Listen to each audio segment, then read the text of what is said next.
These are the laws you are to set before them. If you buy a Hebrew servant, he is to serve you for 6 years. But in the 7th year, he shall go free without paying anything. If he comes alone, he is to go free alone.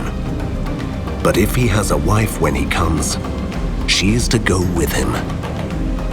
If his master gives him a wife, and she bears him sons or daughters, the woman and her children shall belong to her master, and only the man shall go free. But if the servant declares, "I love my master and my wife and children, and do not want to go free," then his master must take him before the judges. He shall take him to the door or the doorpost, and pierce his ear with an awl. Then he will be his servant for life. If a man sells his daughter as a servant, she is not to go free as male servants do. If she does not please the master who has selected her for himself, he must let her be redeemed.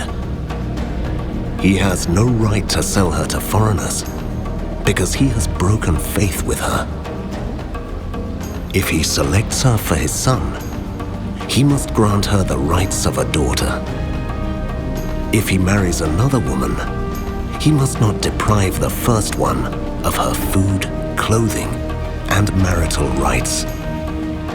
If he does not provide her with these 3 things, she is to go free without any payment of money. Anyone who strikes a person with a fatal blow is to be put to death.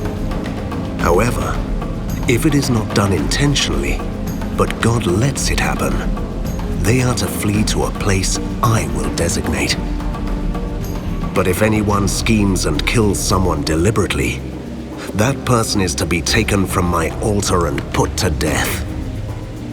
Anyone who attacks their father or mother is to be put to death. Anyone who kidnaps someone is to be put to death, whether the victim has been sold or is still in the kidnapper's possession. Anyone who curses their father or mother is to be put to death. If people quarrel and one person hits another with a stone or with their fist, and the victim does not die but is confined to bed, the one who struck the blow will not be held liable if the other can get up and walk around outside with a staff. However, the guilty party must pay the injured person for any loss of time and see that the victim is completely healed.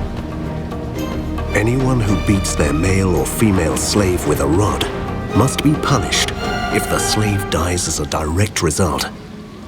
But they are not to be punished if the slave recovers after a day or 2, since the slave is their property. If people are fighting and hit a pregnant woman and she gives birth prematurely, but there is no serious injury, the offender must be fined whatever the woman's husband demands and the court allows.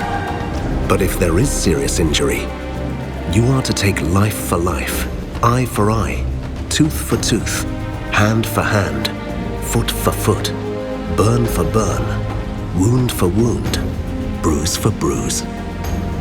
An owner who hits a male or female slave in the eye and destroys it must let the slave go free to compensate for the eye. And an owner who knocks out the tooth of a male or female slave must let the slave go free to compensate for the tooth. If a bull gores a man or woman to death, the bull is to be stoned to death, and its meat must not be eaten.